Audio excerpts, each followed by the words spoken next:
Hey everyone, I wanted to get on here and show you a timeline that I have been writing out of the U.S. history for the past several years. I started with 1776, and so far I've gone up to 2020, and I have just written out events that, not everything, of course, but some things that I read about specifically in American history that I'm interested in reading about. So I want to go ahead and go over some of this with you in case anyone out there is interested.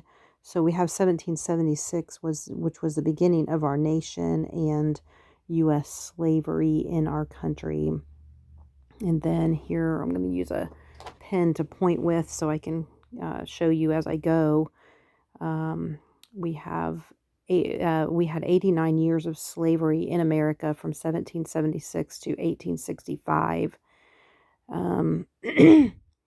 Beginning in 1810 was the time of the Underground Railroad. It lasted for 55 years, from 1810 to 1865. And then in 1865, we can see that the slaves were free. Now, I hope I have all of my facts right. If I don't have some of them right, you can let me know in the comment section. I've done my best to, adjust this over the years if I've made mistakes. And so we had, in 1820 was the Industrial Revolution, child labor from 1820. And let's see here, I had written up here at the top somewhere. Here we go. For 110 years, the Industrial Revolution took place, and there was child labor during those years, 1820 to the 1830s.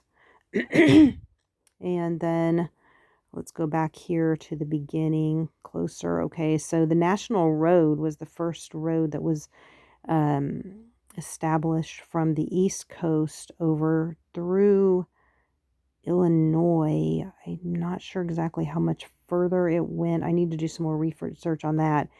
But that was from 1811 to 1838. And then we have here the homeless child explosion in, well, let's go here first. For 43 years, the railroad, 1826 to 1869, and then beginning in 1783, all the way for 129 years. I know I'm going out of order a little bit here. I have kind of a mess. I need to redo this timeline. Was for 129 years was the Pioneer Westward movement, and the peak was right about this time period here, in 1865 through 1880s, I believe. And then during that time period, something I've always been interested in reading about, if you've never read about it, is the orphan train. So due to the Industrial Revolution and all of the immigrants coming into our country, so the immigrant movement started in 1870 and all the way to 1906. There were about 30 years of that. Shortly after the Civil War. Well, wait a minute. I think the orphan train, the Civil War was from 1861 to 1865. And then shortly before that, the orphan train began. If you're not familiar with the orphan trains, there were, I want to say there were, I cannot remember how many hundreds of thousands of children that were on the streets and homeless. So there was a minister who started what eventually became called the orphan train, and they started to take these children that were homeless and send them out west, because this was the same time as the westward migration, and they would send these children out to homes to live with farm families. And that happened for 75 years, from 1854 to 1929. That actually went on until a year after my grandma was born. And the height of the cowboy era was 1865 to 1886. And I already said the Underground Railroad. So let's look at a few things here. So the time of Laura Ingalls Wilder, just so you can get some perspective here, was 1867 to 1957. So you can I tried to draw these out so you could see the overlap. So the orphan train started, and the pioneer Western movement started back here, and see how it overlaps here with the orphan train, and it overlaps with the cowboys in the Laura Ingalls Wilder time period. And then came World War I, and then the Great Depression in 1929. So the World War I ended in 1918. The Great Depression started in 1829 to 1933, and my grandma was born in 1928. So let's go back a little bit. We're going to look at some of these years here. We have the slaves were freed in 1865. The Sisters of Charity, 1869. The telephone was invented in 1876. Electricity was invented 1879. Cars were invented in 1885. The Indians were sent to Oklahoma in 1889. Radio was invented in 1895. The Pentecostal movement began in 1901. And television was invented in 1927. For those of us who were born, later than that, just imagine from here before, what life would have been like without television and the modern things that we have today that are, in my opinion, very distracting to the things that matter in life. The things that matter most, we have to watch that. And then we have World War II from 1939 to 1945. We're getting closer here to our time period. We have some more important events that happened in the 1960s and on to the 70s. 1960 was the charismatic movement began. And like I said up here, the Pentecostal movement began in 1901. So if you think about it, the Pentecostal and the charismatic movement are very new.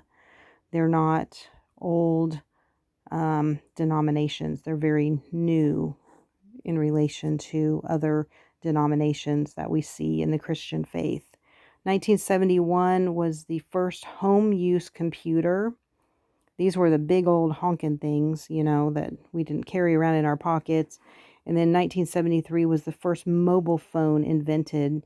If anyone remembers the big box car phones, you couldn't really take them very far. You couldn't carry them on your person like you did with our cell phones. But those were 1973, and then 1992, smartphones were invented. I'm not sure when the flip phones came out. It was just shortly before that, though. All right, so let's take a look at some of the other things. I just have a few more things up here. So many of you watching probably have either grandparents or parents in this time era around the Great Depression, the time of the Great Depression. And so, I've always thought it was interesting, the things my grandma talked about, not having, televisions. And, of course, televisions were invented the year before she was born, but being part of the Great Depression, they didn't have everything that more wealthy people would have. And look at this. In the 1960s, and I don't know the exact year, but the 1960s was the height of the women's liberation movement. The reason I want to point that out is because if we look back in history, all across American history, for the most part, women had a traditional role and men had a traditional role in the home. The women ordinarily stayed home and cared for their families and their home, their children, and then the men would make a living outside of the home. And of course, there were always exceptions to that, and there were always um, there necessity for exceptions, and there were women who would work in the home and help provide for finances and whatnot in the home. But the height of the women's lib movement was very late in American history. It started in the 60s. I was born in 69, and I don't really like the fact that I was born. I mean, by God's sovereign will, I was born in 1969, but I have never liked that I was born after the women's lib movement, because I think that it has affected the way we think as women um, in the culture that we live in. And, this was due to some malcontent women. We won't go into that, but malcontent women just decided they were going to, because their lives were miserable, they decided to make other women's lives miserable by convincing women that they needed to do something more important than being in the home. And we can see, I mean, look at this and then go back to here. We have the children who were, let's see, where is it? The orphan train right here. This orphan train, this is exactly why we need mothers in the home. This is exactly why we need fathers to be supporting their family, because we had over, I want to say it was 250,000 children. It could have been more than that, who were homeless. They were on the streets. They had nowhere to go. They had no parents. There were various reasons that this happened, but when it comes right down to it, it was because there were no parents in the homes to care for the children. And that another reason is because for the child labor is the same reason, because the home was falling apart. If you remember, during the war, women went to work, and they after they went to work to help their husbands out with the expenses of the family. But one of the problems is the women did not go back to the home. Many of them did not go back to the home after they had to go to work. And so, I think we can learn from history. I've always loved the Laura Ingalls Wilder era, because it shows, Laura talked a lot about her family and her mother being present with the family and taking care of the needs that they had with their clothing and their food, living as a family in traditional roles, which is a very beautiful thing. And Laura had very good memories of that. And of course, there were always exceptions. There were abusive families, as there are today. There were families who didn't take care of their children and who abused women and children. But that was not the typical case. This women's lib movement is due to women who were dissatisfied, the few who convinced the majority that they weren't satisfied either.